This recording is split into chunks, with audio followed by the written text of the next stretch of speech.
Hello everybody, this is Mike. If you like this channel and you want to support what it is that I'm doing here, click the join button, which will be right next to the subscribe button, and you'll have access to members only videos where I teach you how to heal from the toxic effects of being in a relationship with an undiagnosed and or untreated toxic borderline. All right. So today I am going to appease everybody and anger everybody. I'm going to come after both sides, trying to get to the middle where I think the real truth is. It's really easy to get swayed into one side or the other, which will give you half of the truth and none of the healing. And so I'm going to be responding to some comments in my channel. I love comments in my channel. Bear in mind, if you leave a comment in my channel, the whole world can already see it. So I'm assuming that you're willing to have me make a video about it. If you don't want me to analyze, some people ask, why are you psychoanalyze people's comments? If you don't want me to psychoanalyze your comment, don't leave one. It's that simple. Especially, don't try and get into a conversation with me about why you're right and I'm wrong if you're not prepared to have me explain my understanding. I have no need to be right. I really don't. I'm here to do what I can without agenda, to the best of my ability, to help people heal, especially people who have been in relationships with borderlines. I am not a borderline, so I can't say what it's like to be a borderline. I have a pretty good guess because being a good codependent and having been born in a dysfunctional home myself and having gone through PTSD and abuse and all kinds of other things, I have a pretty good idea, but I can't say I know exactly what it's like to be a borderline. But I do know what it's like to be a codependent. So I've got your number, codependents. Partners of borderlines, I've got your number. And bottom line is I'm here to help you heal. This is not a bitch session where we're going to, well, it may sound like it, where we're going to just point fingers at people. I'm only pointing fingers to help you get to some honesty within yourself and find that middle ground. So the title, I created a wonderful title for this episode, which is BPD, Cognitive Dissonance and the Abyss of Misperception Between the Borderline and the Partner. And both sides know that this whole toxic mess is a pain. But both sides, whether you are the partner or whether you are the borderline, the dynamic of the borderline codependent relationship, it's a dynamic, by the way. It's not just one or the other. It's a dynamic. The dynamic is sadly created out of isolation. You have two people that are isolated in a relationship. The closer they try and get, the more isolated they become. It's very poetic and ironic and painful and sad and all those good things. So we're going to look at some comments. As I said, if you leave a comment on my channel, be prepared to have me talk about it. And so that means I actually have to go find the comments. Hang on a sec. You'd think I was in control and knew what was going on here. So let me pull up the comments very quickly. And there we go. All right, first one is going to be from a partner of a borderline. So first, I am going to be taking a comment from a partner of a borderline, and then I'm going to look at, if I have time, 2 comments from borderlines who are in recovery, because it's incredibly helpful to hear what borderlines really go through. Now, I'm also going to shine the spotlight on the borderlines and where their isolation helps them misunderstand what is going on with the partner. And I think it's really important. If we want healing, both of us have to be able to truly empathize and understand and get into the where the other side is. So let's first start with this first comment. And this person is responding to a video of mine called BPD, Why Are Borderlines So Hard to Understand? What are their motives? I don't remember exactly what I said, but I obviously said something about borderlines suffer from a mental illness. If you do not comprehend what that means, then you are going to be hurt and angry. Now, obviously, you're hurt and angry because you got involved with a borderline, but we're talking about after the fact. The idea is not to be in pain when the relationship is over. Not, months, years later, you should not be walking around with this festering wound. And that is the reason why this channel is here, is because unlike regular relationships, when your relationship with your borderline ends, the pain doesn't stop.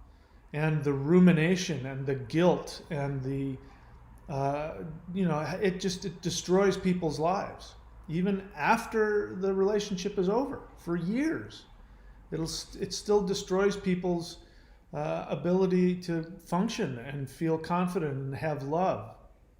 It's really devastating. It's one of those. It's like it is PTSD. If you've been in a relationship with a borderline, you are suffering from PTSD.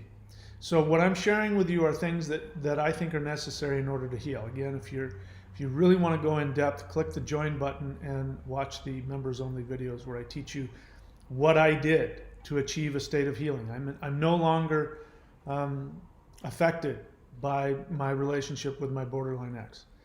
I've been healed from that. So if you would like to have that, then I tell you how to do that. So let's start with a comment from a partner. And bear in mind, again, if you're new to the channel, which most people are who leave comments like this, it's important to know that the best way to get a good response from me is if you share your experience, your feelings honestly from your perspective.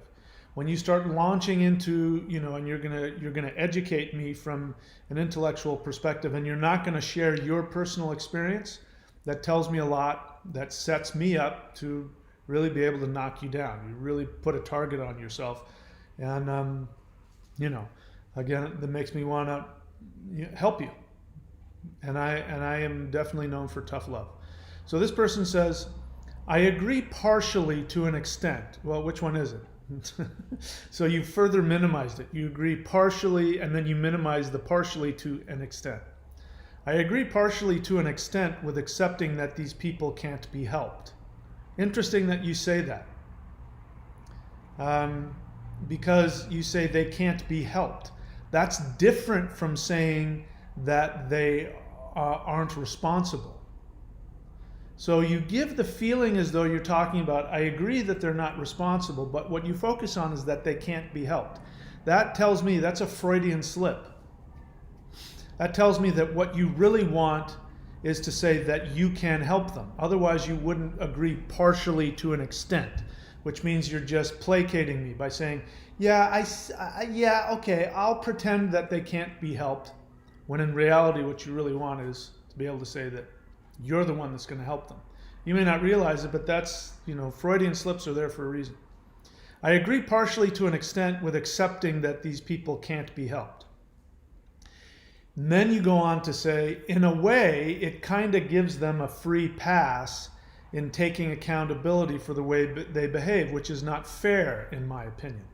So that means you don't agree. It's very passive aggressive. It's very codependent. To sort of placate and lure you in with a positive sort of, I agree with you, except that I completely don't agree with you. And then this person goes on to say, however, while mental health is not their fault, it is 100% their responsibility to manage it and not take it out on others. Or else their poor behavior gets a free pass and thus enabling their bad behavior further. So let's talk about the word accountability. In a way, this person says, in a way, it kind of gives them a free pass in taking accountability. No, it doesn't. You know how I know it doesn't? Because life does not reward them. This is your victim mentality that you are projecting onto the borderline. You are not taking accountability for your choice to be with somebody who proved to you in the very beginning that they weren't capable of giving you the love that you want. And let's be clear, You're not interested in justice. You're not interested in justice for everybody and holding everybody accountable, because you're not sharing what is really this is all about, is that you loved somebody and that person didn't love you back and that person hurt you. And instead of going, wow, why was I going after somebody? And I know that you could give me a huge laundry list of all the ways that they harmed you. You know how I know that? Because you want to talk about why they need to be held accountable for the way they behave. You want to hold this person accountable for the way they hurt you. So again, the more honest you get, the more of a kind response you're going to get from me. You haven't revealed anything about yourself other than you're angry, you're hurt, understandably, and you want to punish. How do I know that you want to punish them? Because you want to hold them accountable. So let's think about that for a second. What does that mean when you say you're going to hold somebody accountable? You need to account for your actions. That is a parent. A parent ideally loves their child unconditionally, meaning they don't have a personal agenda. Their entire focus is to help the child grow up and be functional and happy in society. Which means that you're not thinking about, can I get my child to turn around and love me and give me what I want? But that's what you want, because otherwise you would not have gotten involved with a person romantically. When you get involved with somebody romantically, even though you may use all kind of techniques or talk yourself into, I'm here to help this other person, your main motivation is to be loved. So let's stop bullshitting each other. This person didn't love you the way you wanted and they hurt you. I'm not at all saying that that you deserved how they treated you or anything. But you are accountable for choosing to be in an irrational, illogical relationship. Nobody forced you to do that. Once they split on you the first time and harmed you the first time, you are 100% responsible and accountable for everything that happens after that, because they've already shown you what their character is. And whether or not it's because they have a mental illness and they can't help it, or because they're just selfish and they choose to do it, either way, you have all the information you need and you're choosing to stay with them. So from that moment on, this whole argument about holding them accountable is meaningless. Because if you wanted to hold them accountable, you would have left the moment that they devalued you in the way that only borderlines can do. This isn't a normal relationship where somebody, stumbles over you and maybe acts selfishly, and then you talk about your feelings and they work it through and then they change. You did that, it didn't work. So now you're 100% accountable. But accountable is when you're punishing somebody. When a kid in school messes up, they have to be held to account. So they have to go to the principal's office and they have to sit there, and the principal says you're going to have detention for the next 2 weeks, and you're going to clean up this, and they're holding them accountable. But again, it's because they're trying to help the child. Your desire to hold them accountable and make them responsible for their actions changes nothing about you. Because you aren't going to get what you want. What are you going to do? You're going to hold them accountable. The fantasy here is that the borderline is going to come to you and you're going to tell them, you did this and you did that and you made me feel this way, and so I'm going to punish you like this, or I'm going to force you to love me this way, or you're going to... That's everything. You've just told me everything that you want. Because you're lying to me when you say, I agree, and while it's not their fault, but even though it's not their fault, because you say, however, while mental health is not their fault, it is 100% their responsibility to manage it and not take it out on others. To manage it and not take it out on others is what somebody who is sane and rational does.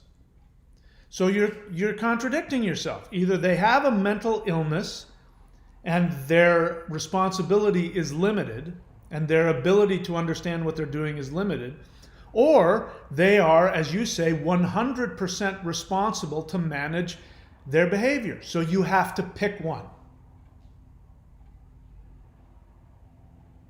Now, if you truly love somebody, like you're going to tell me that you truly loved your partner, you're not going to take a look at your selfish narcissism that got you involved with them and had you stay with them. And of course, the unconscious need to fix your childhood issues, which is you're objectifying them so you can try and fix your childhood issues. I'm not judging you because I did the same thing. While you're doing that, you're not at all objectively wanting to understand and love them. Because the moment that you go, wow, there's something going on with this person, they're in real trouble. What can I do? Oh, the best thing for me to do is to not have any emotional attachment or agendas. This person is clearly incapable. I'm going to get myself hurt, but I'm not helping them. The best thing I can do for this person is not be in a relationship with them. You didn't do that. I know you didn't do that because you wouldn't be talking about how they owed you, because you're saying they owe you because they're not taking responsibility. Okay? So the takeaway from this that I think is helpful is that whenever somebody wants to hold the borderline responsible for their actions, accountable, and all of that, it means that they're in denial. They're in denial that it is hopeless. You still hold on to the hope that they will, as you say, take responsibility and change their actions, which means that they turn around and they love you. You still want them to love you. You're still attached. You're still in denial. Because if you weren't, you would accept and you would move past and you would forgive and move on. It's not the cobra's fault that you keep trying to pet it and take it for walks. It's a cobra. You're the insane one for trying to keep a cobra as a pet and taking it for walks to the park. That's your fault. All right, let's keep going. I do love hearing from borderlines, especially those that are in recovery. And there's at least a couple on my channel that I think are in some recovery. Let's see.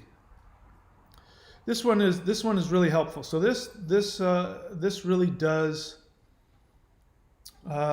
talk to what we were just talking about, which is what is the mental illness. So let me just say, I think this assumption is extremely important, and this borderline is telling me that my assumption is correct, which is that number one, if somebody is a borderline, the true borderline, they have borderline personality disorder, that they have a mental illness. A mental illness means that there is a problem with perception, at the very least, that objective reality is not something that they are 100% in tune with, or at least at some points in time, they lose their ability to objectively understand what is happening. In this case, what is going on with the other person. And if you understand that, both the borderline and the partner, for the borderline, then the borderline goes, I need to get help, because there comes a point in time when I'm not seeing things rationally or accurately. And because I want to be happy, I'm going to go work on this so that I can be happy and I can have relationships. And at the same time, that is how a borderline takes full responsibility. So not to be accountable and we have to let them get away with it by saying they have a mental illness. No, the whole idea of saying they have a mental illness is so that, among other things, they can go and get help. So it doesn't serve them to, make them sit in front of you while you shake your finger at them, holding them accountable. It accomplishes nothing. What does accomplish something is having an understanding of who and where they are, so that then they will take responsibility and go get help. And this person, I believe, has done that. This person says, is responding to one of my videos, after therapy, can a borderline become the person you first fell in love with? Which I said no. In that video, what I just made, I'm saying that if a borderline gets therapy, they're not going to love bomb you anymore. And when partners of borderlines ask, think if I can just get them into therapy, then our relationship will be wonderful. What they really mean is, if I can just get them into therapy, then I can just freeze them in the love bombing stage and they won't ever split on me, but they'll love bomb me and it'll be great and we'll just love each other and I'll love bomb them and they'll love bomb me and it'll be wonderful. But love bombing is just as abusive as the splitting. I'll say it again. Love bombing is just as abusive as splitting. If you think that the love bombing is true love, that means that you are wrapped up in your codependent narcissism and you are objectifying the borderline. Because what is happening is that they don't see you. They don't even know who you are. They are projecting onto you, actually they're transferring onto you their unresolved infantile need for their parents. And that comes out in love bombing, wanting mommy and daddy's love and approval. So I'm going to be whatever you want me to be, and I'm going to do everything, and I'm going to go over the top and just shower you with love because you're perfect. You're mommy, you're daddy. Well, you're not perfect. You're not mommy, you're daddy, and that's not what you want. You want to be seen as a person, and you want to be loved for who you are. They don't even know you exist. When they're love bombing, they can't see you.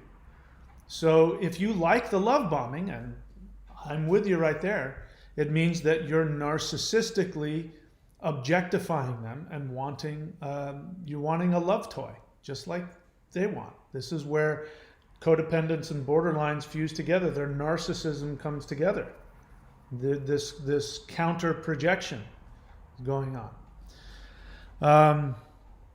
Anyway, that's what I said in that video. So this person says, as always, when watching your videos, this is a borderline in recovery, by the way. As always, when watching your videos, I want to disagree with you because it's hard to hear. However, by the time it's over, I have to agree with nearly 100%. So I'm doing pretty good. I'm almost 100%. After 10 plus years in therapy, this person says, although I've made monumental progress, I still split every day. So that's the other thing I say in here is that if you want to be with a borderline, here's what you can expect. If you want to get them into therapy, what is going to happen is that their splitting will never go away. Which, by the way, it's going to take them at least 10 years of therapy before they're going to, on their own, be able to manage their symptoms and not completely destroy you or the relationship. So, the person that's going to come back after 10 years isn't going to be the same person that you fell in love with.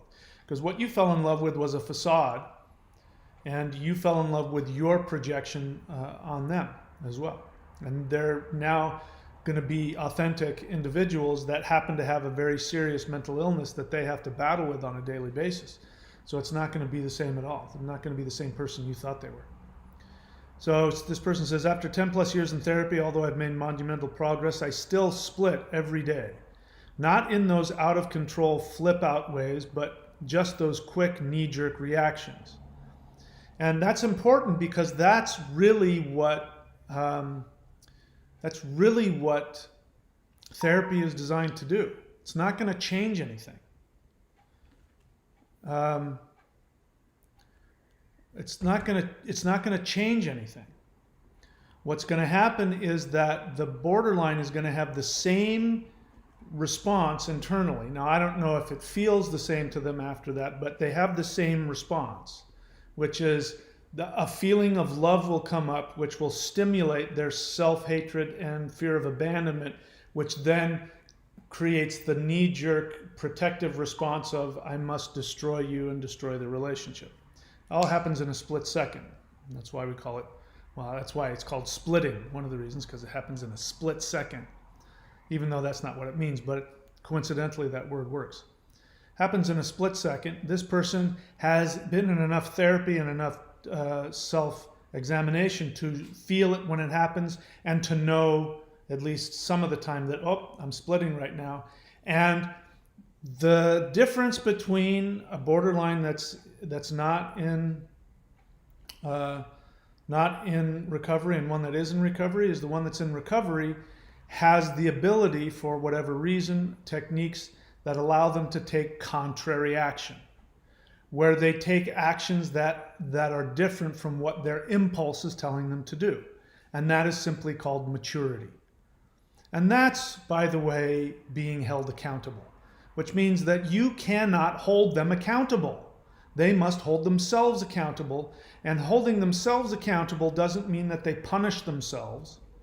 It means that they empathize with you enough that they take different actions, but their feelings aren't going to change. If you are a good codependent, you actually want them to love you, but they're not going to love you in those moments. They're going to hate you. But what's important is for you to love them enough in their hatred of you that you don't take it personally.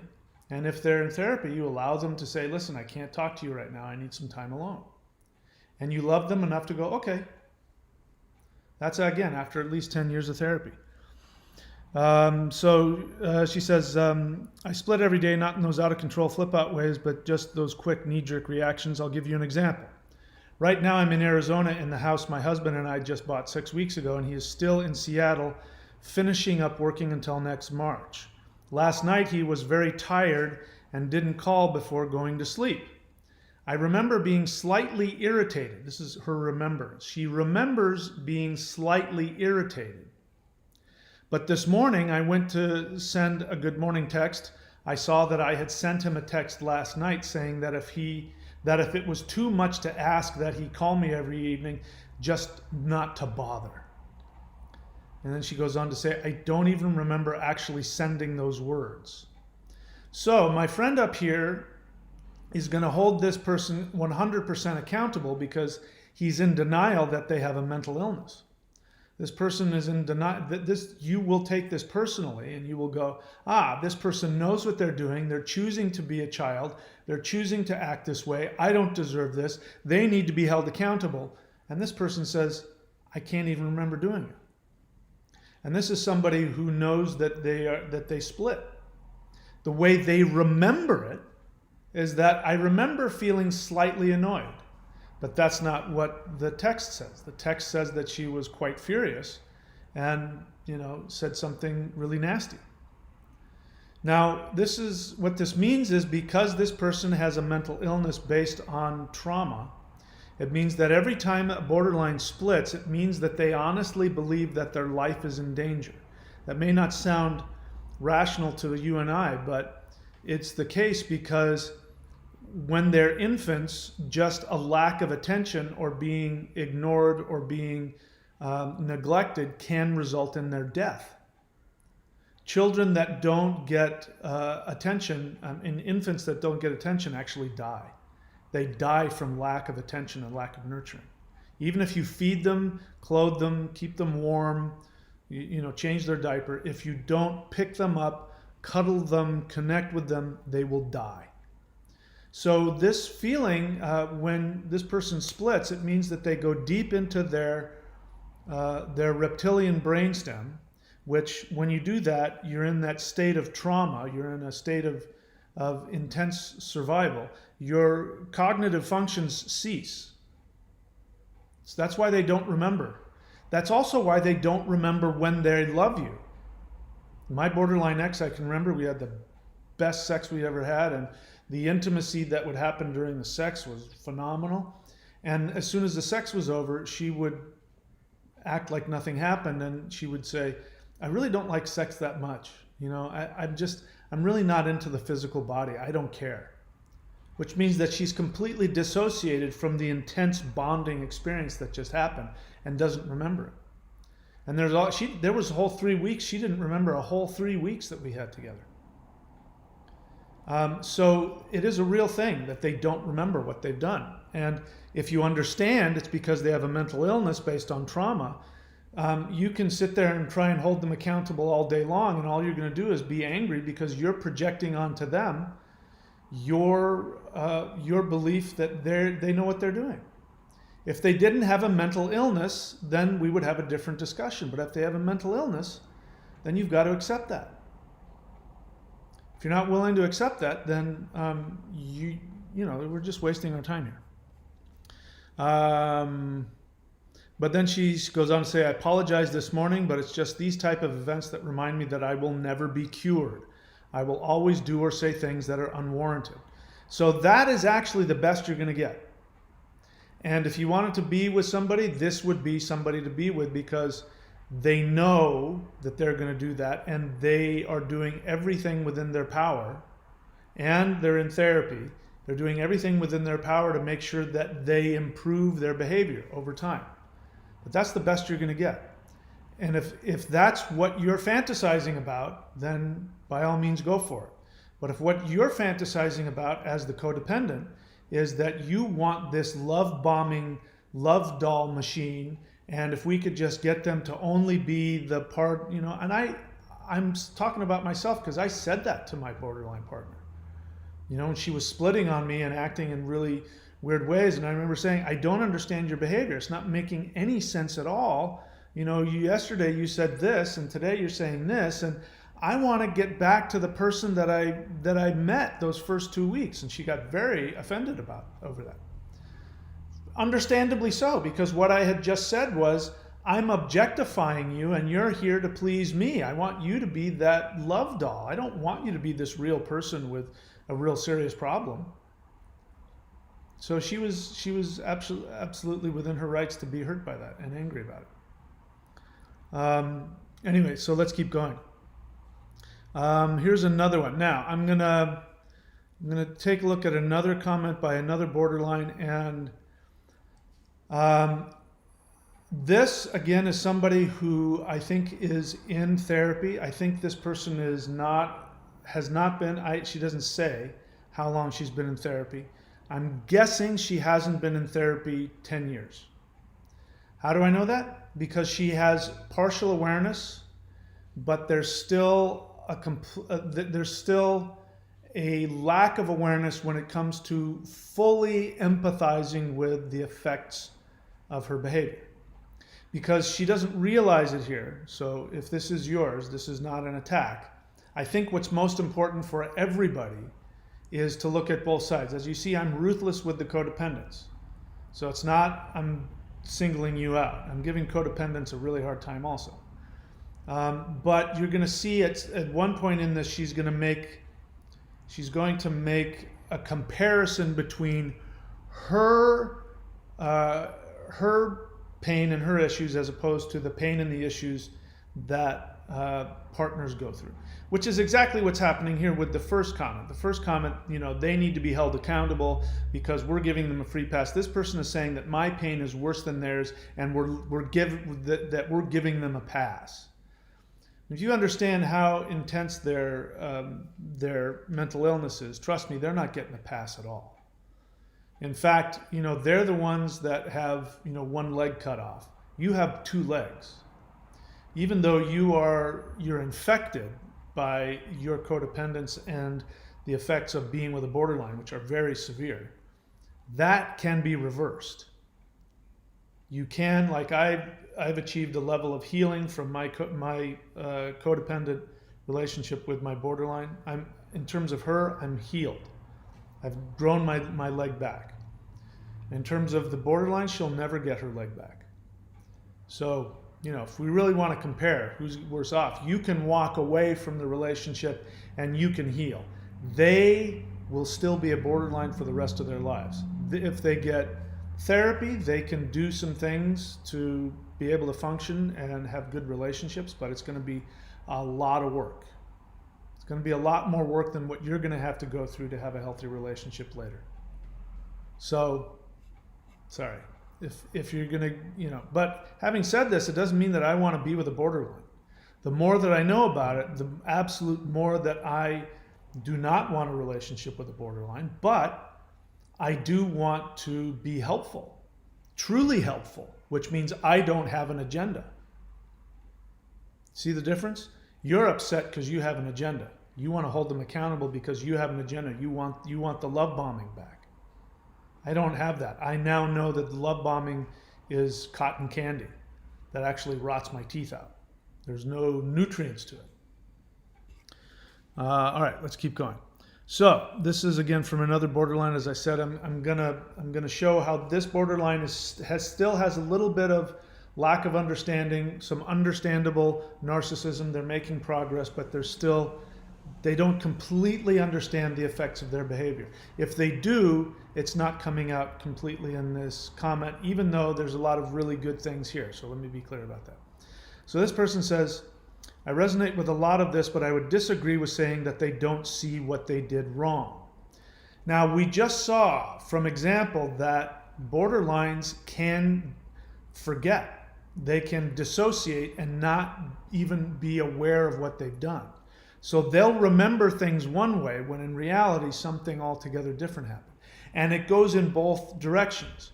When they do something harmful, there is the possibility they'll either outright forget or remember it and minimize it. And they do the opposite when it's also loving. This is also one of the things, by the way, borderlines, that's incredibly painful for us. When we have this bonding, deep emotional experience with you and you don't remember it, or you minimize it after the fact, it feels like, we feel used, we feel lied to, we feel manipulated. You're honest when you say, I don't remember it that way. I don't really have those kinds of feelings for you, or I don't really like sex that much. But we were there, we remember what happened, but you don't. So it goes both ways. You don't remember some of the times when you're really hurtful, and you don't remember the times when you're really loving, which is also, they're both really hurtful when that happens. So this person may not be aware to the extent that, and not all borderlines are the same. So maybe this person doesn't have those scenarios, but there's a possibility this person can be acting out in ways that are more harmful than the way she remembers it. I would disagree with saying that they don't see what they did wrong. There is a shit ton of empathy felt. So this is in response to one of my earlier videos, which I have to be clear about. What is hoovering? And that was when I was just coming out of it. So I was still in the phase of needing to separate. So I was needing to see her as truthfully as possible, which means that I had to tell myself that she really had no feelings and no empathy for me. Because if I could come to that realization, then I would stop ruminating, and I would stop being obsessed with getting her to love me and, get closure and all that kind of stuff. If I was able to convince myself that she was a sociopath, then that would give me the ability to see where I was projecting, and what I thought was real wasn't real. I needed that. I've since modified my approach. I agree. I think that there is a lot more empathy, but again, it's a mental illness. So the empathy isn't enough. Being able to know what you're doing and what the other person is feeling to some degree isn't enough to prevent the mental disease from coming in and preventing or making it extremely challenging for the person, virtually impossible to deny the impulse. So I know for a fact that when they're splitting, a lot of times they can see and hear what they're doing, but they can't stop themselves, because the impulse to defend themselves in a destructive way towards the relationship, they can't avoid the impulse. It's a primal life and death defense mechanism. And that's a result of their mental illness. If you don't understand that, you're going to take it personally, and you're going to see them as these horrible, evil people. But the end result is the same. Because the end result is that the result of borderline personality disorder, untreated, whatever, is that the people on the other end up getting destroyed. And so knowing that you're hurting somebody and not being able to stop yourself, the other guy is right, that's not good enough. And if you truly have empathy, you will do absolutely everything necessary to prevent it from happening again. So let me share with you, there's a difference between empathy and guilt, which is, we're talking about a mixture of both here. This person says there's a shit ton of empathy felt. I think a lot of us feel remorse and regret actually not too long after an explosive episode. Once the emotion of the moment settles and you can see how destructive you were, then the deep feelings of guilt and self-shame kick in. Now, that's your narcissism, because that's the dichotomy of you're perfect, I'm evil, right? That's still about you. Now, you think it means something because you feel this guilt, and while there may be an honest desire to heal and be kind to the person you've just harmed, there's also a lot of narcissism wrapped up in it, which is, you're going to hate me, I'm a horrible person, you're going to reject me here. And so reaching out and hoovering is as much about your narcissistic need to be loved and approved of as it is trying to heal. Because if it was truly a desire to heal the harm that you've caused, along with that would be the acknowledgement to, I'm going to get my ass into therapy, and I can't be in a relationship with you. Hoovering them back also has a lot to do with your need to be loved and connect with them.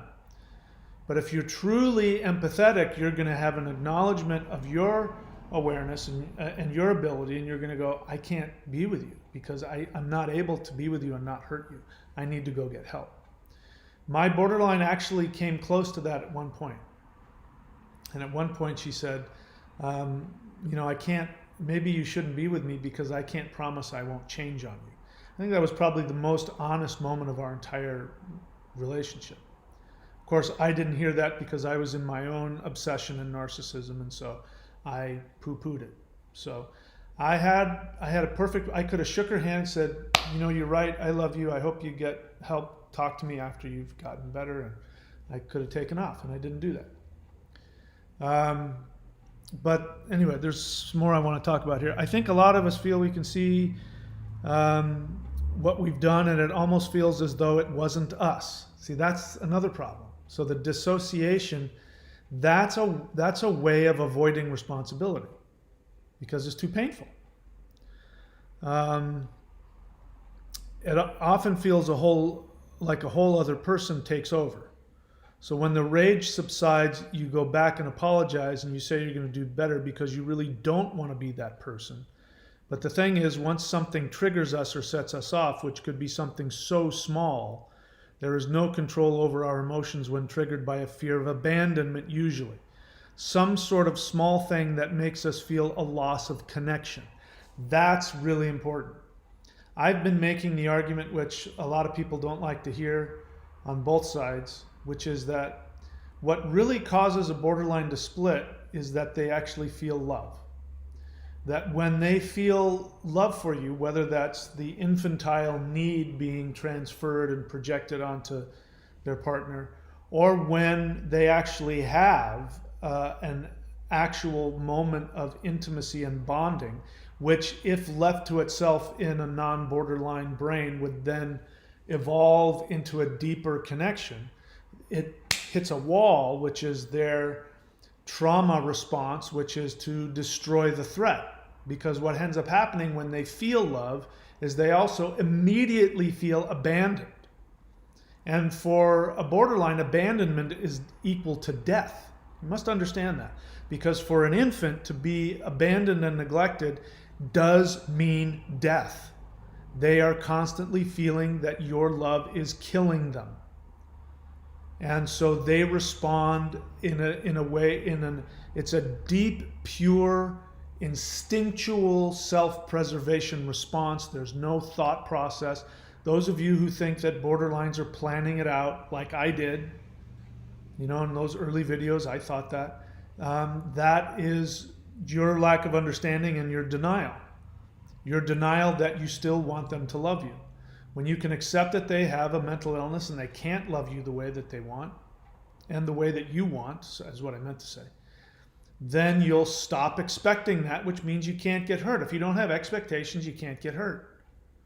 You only get hurt when you have an expectation that doesn't get met. And when they prove to you over and over again that they can't meet your expectations, you're responsible for the pain that you receive. They are also responsible, but they're responsible to themselves because they cause themselves pain every time they do this. It's at least as hurtful to them as it is to you. Just because they dissociate, just because they forget, doesn't mean that it isn't incredibly damaging to them. One could even make the argument it's more damaging to them, which is why they forget. Which means that you're not as deeply damaged on an internal level as they are. If you're remembering everything, right? So, but again, she says what I've been saying a long time, which is that what triggers it is this feeling of connection. So you can't have a feeling of a loss of connection unless there's first this feeling of connection, which then, they go from, I love you, therefore you hate me. You're perfect, I'm evil. I feel love for you, which means that you are abandoning me. They can't separate, I love you, you're abandoning me. They can't separate those feelings. So she says it perfectly. Some sort of small thing that makes us feel a loss of connection, which means some small thing which makes them feel an intense connection, which then triggers the feeling of a loss of connection. It's a sudden flip of a switch, she goes on to say, and you can go from wanting to marry your partner to wanting to break up. Now, here's where we see, and forgive me for saying this, but this is where your narcissism is going to come in here, because you're going to make a comparison. You're going to say that your pain is worse than ours. And that is the biggest problem. When I hear borderlines, especially out of recovery or early in recovery, they still see themselves as the victim. You're not saying that outright, but there's a hint of that here. So I'll share it with you. It says, it's really confusing to be on the other end, I'm sure. But it's really fucking confusing being the one feeling that way. So you're making a comparison that you going through this confusion is more intense and more painful than being on the other end, which means that you don't have the empathy to know what it's like to be on the other end. You're guessing, you can say, I can imagine, but you don't. Trust me, you do not know what it feels like. You don't know what it feels like to truly give yourself and love somebody and pour love into somebody and have that be the reason that they not only discard you, but they find the most intimate way to devalue you. I know you don't realize that that's what's happening, but that is what's happening, and it is the worst, I can tell you, the worst pain I've ever experienced. The worst pain I've ever experienced is how my borderline devalued my love. Horrible. When you can show true, deep love and have that be then turned into, I can't believe that you're trying to destroy me. You are going out of your way to destroy me, and you are unsafe, and I can't have anything to do with you. You're a horrible person. I'm cutting off all communication. You can't know what that feels like unless you've been on that. And so to make the comparison that your experience, which I have no doubt is horrific, you can't then make the comparison that it's worse for you than it is for us. That shows a lack of empathy. That doesn't mean that you're choosing not to have empathy. It means that you can't empathize. And this is what therapy is about as well.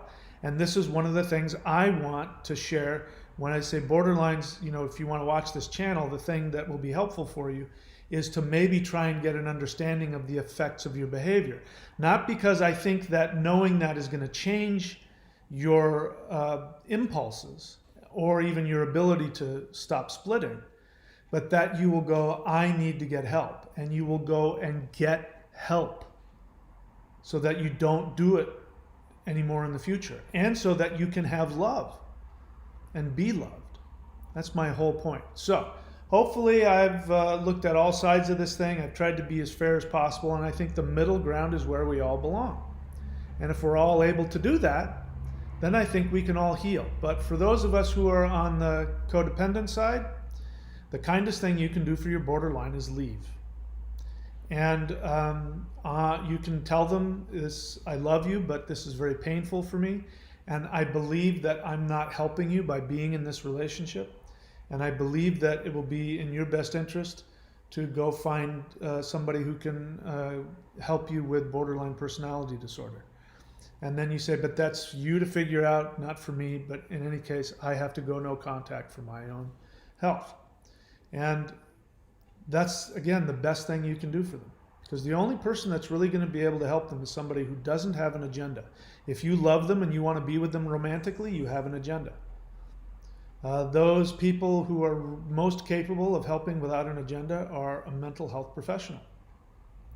You're not capable of doing that. And you staying with them is only going to make them worse. We're not even talking about what it does to you and how badly you need therapy. So if you're on the other end of it and you want to be where I'm at, which is I am completely healed from that relationship and I am in a state of recovery, then click the join button where I go into depth telling you step by step what I did. I give you tools on how to help yourself come out of that trauma. And I tell you the 3 most important things that you need to do in order to achieve that healing. So click the join button, which will be next to the subscribe button, and watch those members only videos. All right, I'll check and see if there are any questions. I take questions, preferably. Comments, if you leave a comment or dump an opinion, you're putting a target on your head and I might want to analyze you. So if you want to avoid that, ask an honest question.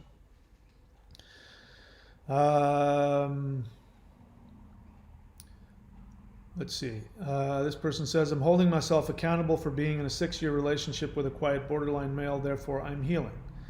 Well, that's a start. What actions are you taking? If you truly hold yourself accountable, then you got to go get help. It's not enough. Just like the borderline. When I last argument with my borderline, I was saying because I was now $10,000 in the hole, and I was I was in a house that I had put a deposit on, and I was there by myself, someplace away from where I was living, and there just for her, and she had split on me in the last moment, and now I'm stuck with this empty house. I bought her a brand new computer, and she's saying, you need to be responsible for your own actions. I said, you're not taking any responsibility. She says, yes, I am. Like, I didn't say this because other things are happening in the conversation, but my thought was, really? I'm responsible for the money I've just put down on this house. So I have to pay that. I can't just get up and leave. I have to stay someplace I don't want to live with no furniture in a place that I don't know anything about because I'm responsible for the money I put down. Are you telling me that you're going to pay half of it? So that you're going to take responsibility for your choices? I didn't say that, but that's responsibility. You have to take action. Just saying that you hold yourself accountable for being in a 6-year relationship with a quiet borderline does not necessarily mean that you are. Maybe you are, I don't know, but you need to take action. Therapy. These are the 3 things I recommend everybody do. 1, therapy. You can't heal yourself. You're not capable at this point. 2, CODA.org. Anybody who complains about the pain that they're in and they're ruminating and they're not willing to go to a free online support group, CODA.org, I have no sympathy for you. I have empathy, but I have no sympathy. And then 3, daily meditation, to be able to see things objectively. Those are the 3 things you need to do if you say that you're going to take responsibility. At least that's what I did. If you're doing nothing, just saying that doesn't mean anything. I have bouts of anger and disappointment. However, I direct these feelings toward myself. That's not the way you describe it anyway. That's not helpful. You have to have self-love. So healing is acknowledging that you grew up in a dysfunctional home. Mommy and or daddy did not give you enough love and attention, and I'm not minimizing that. It's horrific. And you've taken that into your adult life, which is why you chased after a borderline for 6 years. Why you kept going after somebody who harmed you. You did that because you were reliving the pain and neglect and abuse that you suffered as a kid, but you were trying to fix it. It's very human. It's an inaccurate means of self-healing. But that's you're directing that rage and anger on yourself and disappointment. The way you describe it, that's not healthy at all. So again, I could be wrong, but I think you need help. Because all you're doing is you're setting yourself up for another one. You're going to find another borderline or an NPD down the road, unless you learn how to heal and love yourself and see what was going on. Punishing yourself isn't the answer. You go on to say, my relationship is over and I refuse to see him any other way but sick. I don't know if that's a judgment or if that's real. I also acknowledge my own sickness and I have a desire to one day be in a healthy relationship that has emotive give and take. Great. Do those 3 things I mentioned, you can have that. You don't do that, I can't say for sure. My prediction is that you'll end up right where you were before at some point. If you want to avoid that, you need to get the help. You don't want to pay for a counselor? Great. Coda.org is free. If you do that, then I'll believe that you are taking responsibility. That's what worked for me anyway. So if you want what I have, you got to do what I do. Nico says, hey Mike, I'm interested to hear what you think about why my BPDX, and then I don't know anything more than that. So you have to finish that. It's also good to ask a question. A good way to get my attention is to write the word question and then ask a question. We don't have to worry about that now, but sometimes there's a ton of people and I have to scroll through everything trying to get to the questions. Anna De Silva, can BPD man get very jealous of what his girlfriend is wearing? What kind of question is that? Let me ask you, how does that question help you? I need more information from you. Are you currently in a relationship? Are you saying that you're in a relationship with a BPD man and he gets jealous? Or are you saying that you're with a man who's jealous of what you're wearing and you want to know if that's BPD or not? If you watched this video, you just heard me say that if you're with a borderline, the kindest thing you can do for them is leave. That is a far more interesting and helpful thing to think about than whether or not what you're wearing is triggering your BPD partner. Okay, so I want to help you. You got to go deeper than that. If you're really thinking you're with a borderline, then we should be talking about how you need to leave and be on your own, not about what you should wear. Okay? Nico says, I did finish. No, Nico, you didn't. You said, hey, Mike, I'm interested to hear why you think about why my BPDX. You didn't say anything. Why what? Why would she move to be closer to her parents when her parents emotionally abused and neglected her growing up? Nico, who gives a shit? She's BPD, right? Why are you asking me about this? I've just got through saying the most important thing for you to do is to get out of the relationship and then to heal. Who gives a shit why she moved back with her parents? Who gives a shit why she did anything? This question is about you want to get control and get her back. Why would she do that? Because she's mentally ill. Mentally ill people do irrational things. You are acting like a mentally ill person for wanting to figure out why a crazy person does crazy things. You're really in your own insanity right now. Those three things I just mentioned. Are you in therapy? I'm willing to bet no. I asked because it's bizarre. I'm out. What does that mean? You're out of the relationship or you're out of this discussion? I know it's bizarre, but the only reason that you would ask me is because on an emotional level, you want to figure out how to fix it. Because there's no other reason to ask that question. You do want her back. I know you say you don't. I know you're in a lot of pain. I know the relationship is over. But you do want her back. How do I know that? Because you just asked me, why did she do this crazy thing? In other words, why isn't she with me? I'm nice to her. Her parents are abusive. Look, I can see, dude. I know. You don't think I've been there? I know exactly what's going on in your brain. You're wondering why. The question isn't why she did that. The question is, why are you thinking that way? Do you want to heal? If you want to heal, then turn that question into, why am I thinking this way?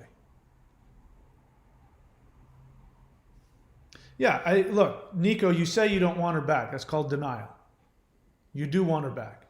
You don't want to be hurt, but there's no doubt in my mind. There is zero doubt in my mind that if she knocked on your door and said, hey, Nico, I've been thinking about us and I can't believe what I did. You are the best person and I love you so much and I'm so sorry. I'm going to go to therapy and I'm going to be the best person.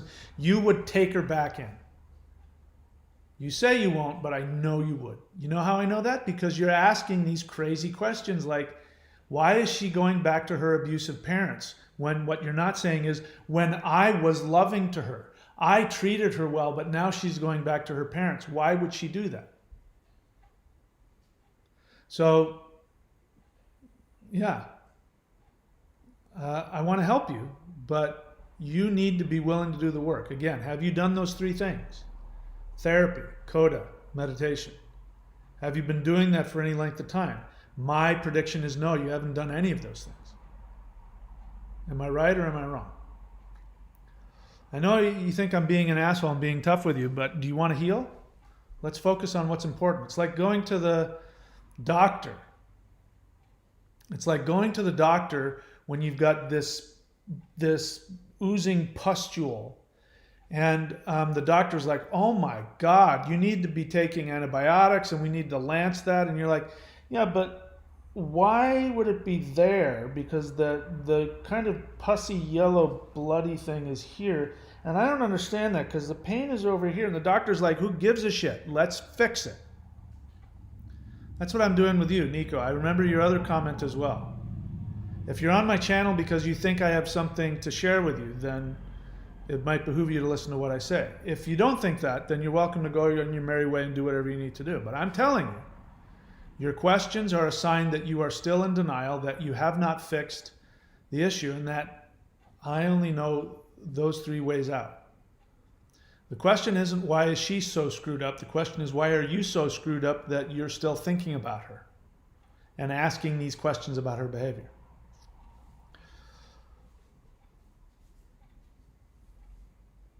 You're still talking about her. You don't even see it. I'm not even going to repeat what you just said because it's all about her.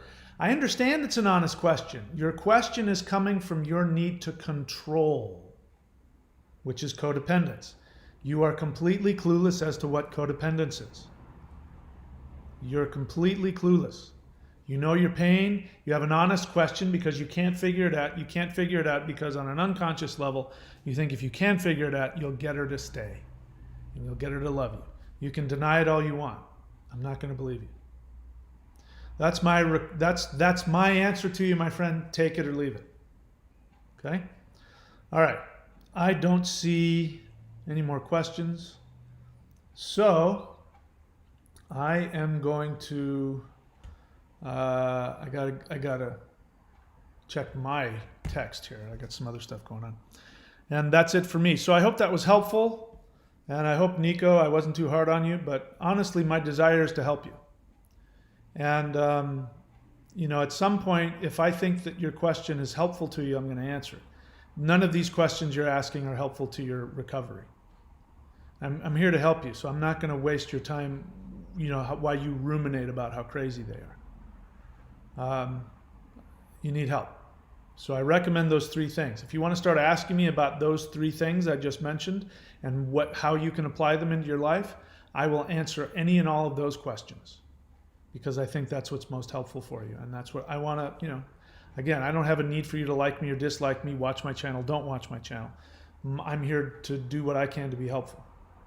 So take it or leave it. All right, that's it for me, guys. Thank you so much. Everybody, I hope you're all safe and healthy, and I will see you all when I see you. Let me see, what am I looking for? All right, that's it. Yeah, I heard you the first time, Nico. I don't think that's helpful for you. I know that's what you want, but I don't think that's helpful. You got to get out of those questions, okay? Questions about you. Let's figure out why you are the way you are, why you're where you are. Let's stop thinking about her. Like you said, you're out of the relationship. It doesn't mean anything. Why are you still there? Why are you still feeling this? How did you get there? How can you not give a crap about her? I would much rather help you get to a place where you could care less about her one way or another. Then you'll be in a healthy place. But having said that, I understand and I feel for you. Those are the three things I did. I recommend them. And click the join button. That'll help you too. That's it for me, guys. Talk to you later.